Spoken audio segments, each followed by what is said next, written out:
Today, we are going to be trying to answer the question of what would the next DLC from Age of Empires 3 Definitive Edition look like? Let's do it.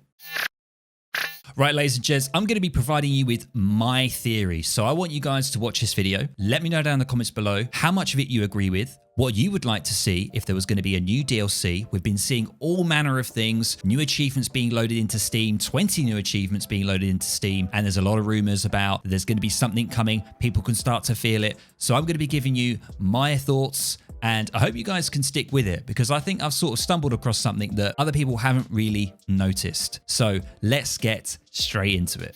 Right, ladies and gents, this is my working theory, so bear with me. I think the developers could choose between 3 areas of the world map for progressing with a new civilization for a potential new DLC in the future. So I think the first one could be within the Americas. We have USA, we have Mexico. That's all we have. It feels a little bit lacking. Could they potentially go further and add a 3rd civilization within North America? Potentially. That's one option. Second option is they could move over to the Far East, to the Asian dynasties, where it's still only 3 civilizations. Think about it. The natives have an extra. They have the Inca that makes 4. Asia is still lacking. There hasn't been a lot of attention around there. So I think that could be a potential second option. And finally, the third option, kind of wild. I think it's going to be one of the ones in Europe. Actually, it's not that wild. I think it's going to be, could potentially be something in Europe. Because a lot of people have obviously been saying the classic, which is it could be Italy. So I'm going to stick with that as my safe option for my third possibility. So there you go, guys. That's how we've done it. 3 possibilities right there. We're going to be going into a little bit more detail now into my specific Civ choices of those possibilities. And we're going to be using the Wars of Liberty mod to help us with that, which is an overhaul mod of the original legacy version of Age of Empires 3. So let's jump on their website. We can go in a little bit more detail, get a bit of gameplay as well, and sort of get our heads thinking about what they could potentially do to create a brand new, unique civilization. Let's do it.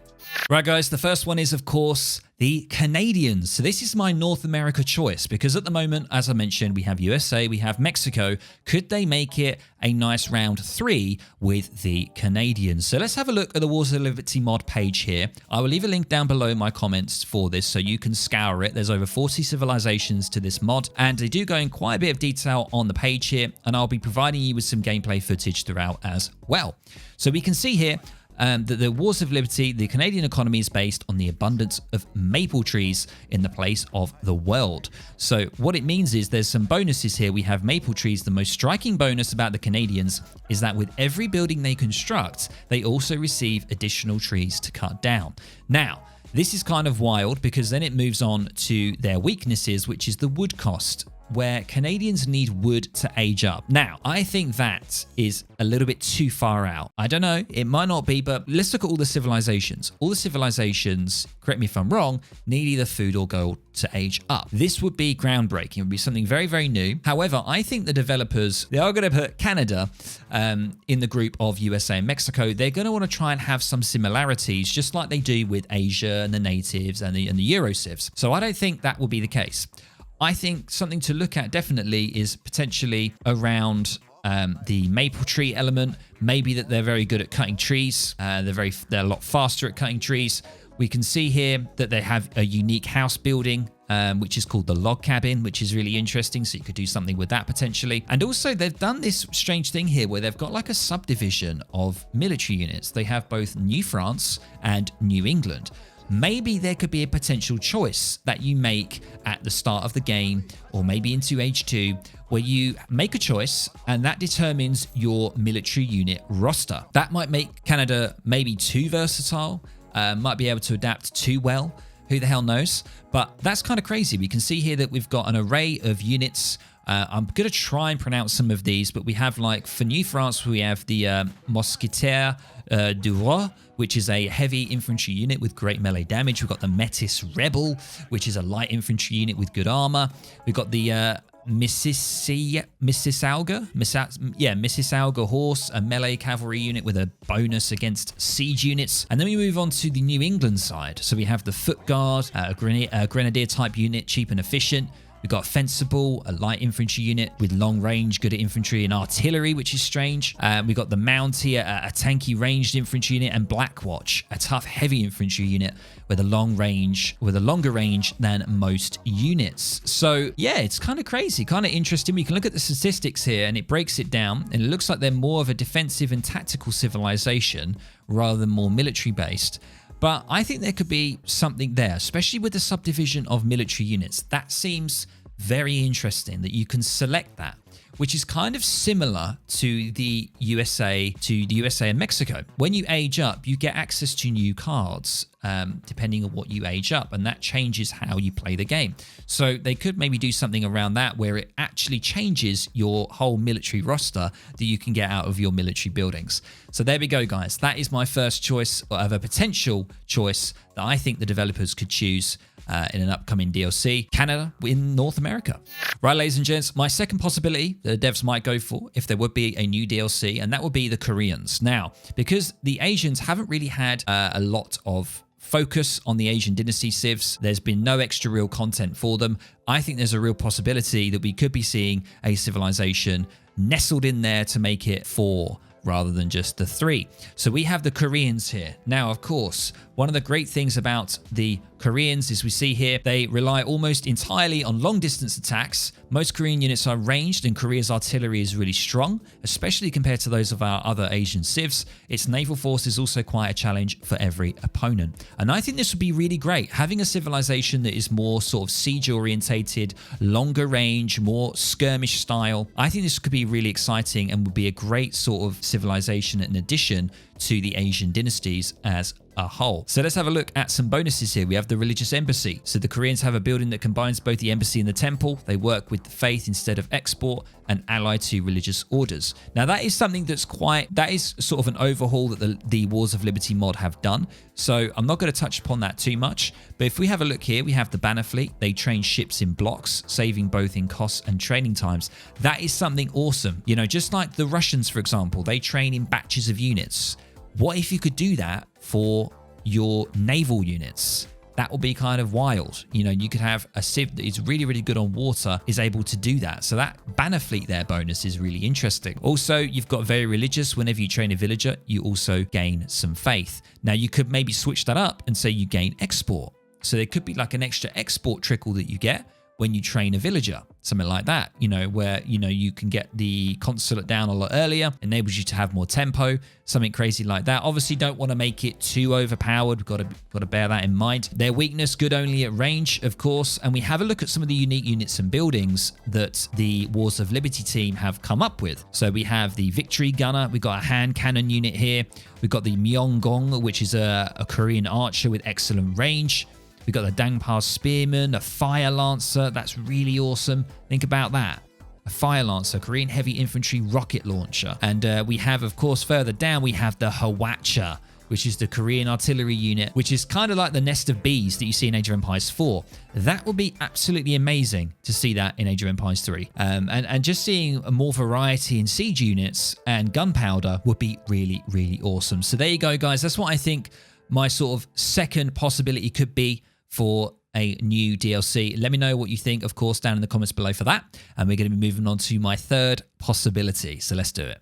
And of course, we've got to leave it with the final third possibility. And I think it could be the Italians for the European Civ. Now, of course, lots of people watching right now in the comments are probably thinking, yep, that is definitely one that I would say could be a possibility. I think it could be as well, but you've got to bear in mind, guys, that we've had the Swedes, of course, at the start of DE, and there are a lot of European civs currently at the moment in the pool compared to, you know, the Americas, the natives, the Africans, and the Asians. With that in mind, the Italians here, let's have a look at what the Wars of Liberty team sort of have put together for the Italians, and let's see if some of this could be potentially transferred over into the DE version, and let's get our minds working on it. So let's have a look. In Wars of Liberty, the Italians are a newborn nation. Even though their national identity was formed centuries ago, they managed to gain their full autonomy only lately. They are people of religion and art, of course, but equally skilled on the battlefield with paramilitary troops that are used to intrigues and dirty games. What is that intrigues? Never heard that as a, I know intrigue, but intrigues. Interesting. So maybe some sort of stealth units, perhaps very similar to maybe the salteadors from Mexico could have some sort of unit like that. Let's have a look at some of the bonuses here.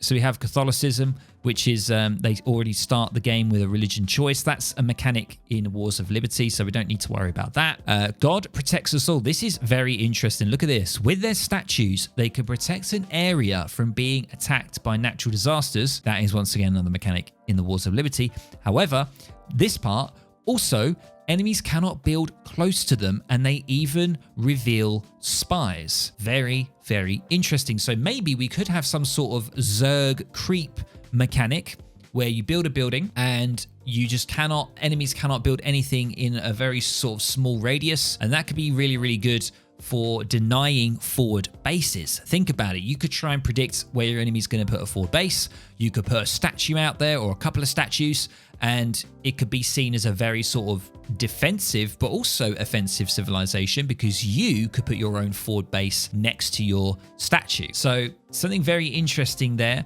And of course, there would have to be certain limitations with it. We don't want to be abusing it where we can just stick a statue right outside your enemy's base and they can't build anything or do anything.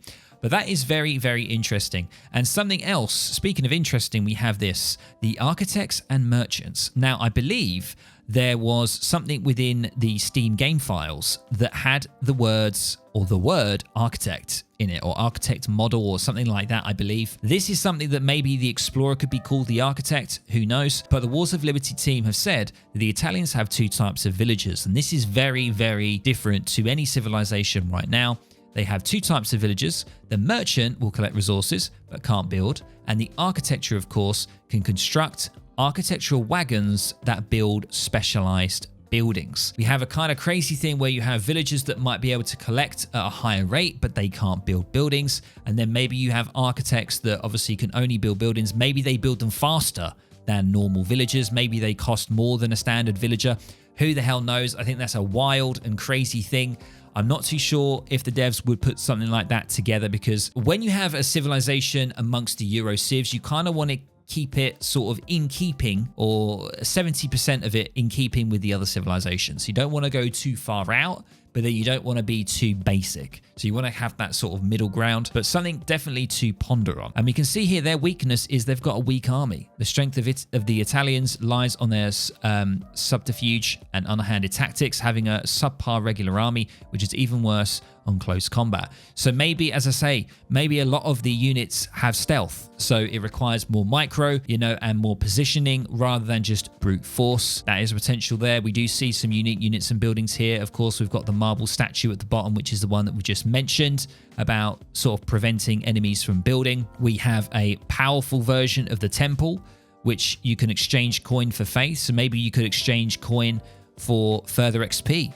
That'd be crazy. You could maybe sell your gold for XP. That's never been done before right now. So you could have this kind of church, or this, I think it's basilica, that you could do that with. Very interesting. We have a unique spy unit that trickles coin. We have an Alpino, which is a skirmish unit, the architect, of course, and the merchant that we've mentioned, and the Bersagliere. That's really bad pronunciation.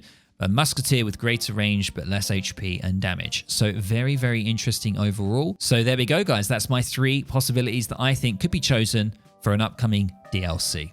And before we wrap this video up, a lot of people have been sort of pondering whether or not there's actually going to be a new campaign. Now, of course, there's obviously this rumor, and there's not really a rumor actually. It's been shown that there's been 20 achievements loaded in to Steam ready to go. Now, before, when Mexico was released, it was only 10 achievements. So are we looking at 2 civs? Or are we looking at 1 civ and maybe something else, maybe a campaign? Or are we just looking at just 1 civ and they've just got more achievements? They've just expanded on the achievements. Who the hell knows? So guys, I hope you really enjoyed this video. Of course, let me know down in the comments below how much of this video you agree with. And of course, please share your predictions, possibilities of what you think could be happening in the future. My name is Widgie. I hope you really enjoyed this video. If you did, please feel free to drop a like. I'll catch you in the next video or the next stream.